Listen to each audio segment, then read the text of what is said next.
नमस्कार. सहज ज्योतिष या कार्यक्रमात आपले स्वागत आहे. ज्योतिषशास्त्रात राहूला क्रूर ग्रह मानतात. मानवाच्या कार्यपद्धतीनुसार राहूचे परिणाम होत असतात, मग ते चांगले असोत वा वाईट असोत.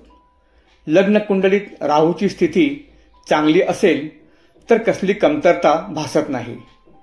23 नोव्हेंबर 2025 रोजी शततारका नक्षत्रात राहू प्रवेश करील. तेथे राहू 2 ऑगस्ट 2026 पर्यंत राहील. शततारका हे राहूचे नक्षत्र आहे. 10 वर्षांनी राहू स्वतःच्या नक्षत्रात येत आहे. स्वतःच्या नक्षत्रात राहू शक्तिशाली होईल. याचा काही राशींना बराच फायदा होईल. राहू मिथुन राशीत उच्चीचा तर धनु राशीत नीचेचा असतो. मिथुन राशीसाठी शुभ कालावधी आहे. श्रमाचे फळ मिळेल. नोकरी व्यवसायात चांगल्या संधी चालून येतील. प्रलंबित कामे मार्गी लागतील. संततीची चिंता दूर होईल.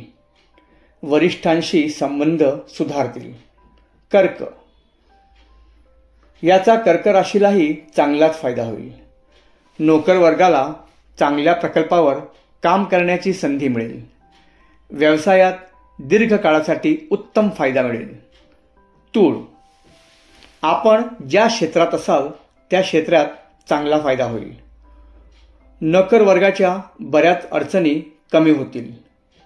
नवीन नोकरीची संधी मिळेल. स्पर्धात्मक परीक्षेत यश मिळेल. प्रत्येक अडचणीला सामोरे गेल्यास प्रयत्नात यशस्वी व्हाल. वाहन घर खरेदीचा विचार करत असाल तर स्वप्नपूर्ती होईल. संततीच्या शुभवार्ता समजतील. नशीब साथ देईल. मकर वैवाहिक जीवनात सकारात्मक बदल होतील. नवीन व्यवसाय सुरू करण्यासाठी चांगली वेळ आहे. भागीदारीत यशस्वी व्हाल. विवाहितांसाठी उत्तम वेळ आहे. योग जुळून येतील. प्रॉपर्टी वाहन व्यवसायासाठी कर्ज घेण्यात यशस्वी व्हाल. छोटे प्रवास फायदेशीर ठरतील. परदेश योगही आहेत. मीन संततीची चिंता दूर होईल. आनंददायक बातमी मिळेल. स्पर्धात्मक परीक्षेत यशस्वी व्हाल. शैक्षणिक क्षेत्रात चांगले यश पदरात पडेल. सकारात्मक परिणाम दिसतील. अडकलेला पैसा मिळेल. गुंतवणुकीत फायदा होईल. आरोग्यात सुधारणा होईल.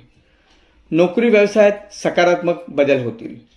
अशा प्रकारे मिथुन, कर्क, तूळ, मकर व मीन राशीसाठी नवीन वर्षाची सुरुवात चांगली होईल. चॅनल लाईक, शेअर व सबस्क्राईब करा ही विनंती. पुन्हा भेटू पुढील भागात. तोपर्यंत नमस्कार.